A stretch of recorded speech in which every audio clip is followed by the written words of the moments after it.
Madilim na gabi, isang batang babae ang naglalakad sa isang lumang kalsada. Ang hangin ay malamig at may mga anino na sumasayaw sa paligid.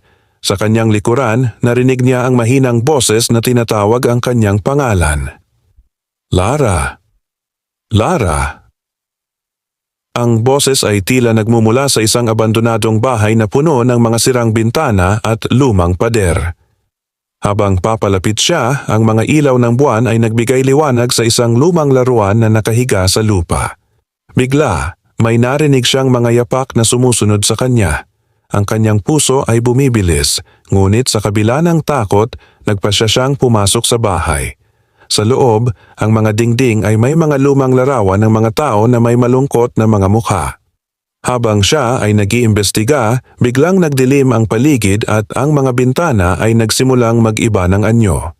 Isang malamig na hangin ang humaplos sa kanyang mukha, at sa isang iglap, isang anino ang lumitaw sa kanyang harapan. "Bakit ka nandito?" tanong nito na may boses na puno ng galit. Ang kanyang mga mata ay naglalagablab sa dilim at sa takot si Lara ay napaatras, ngunit sa likod niya may pader na.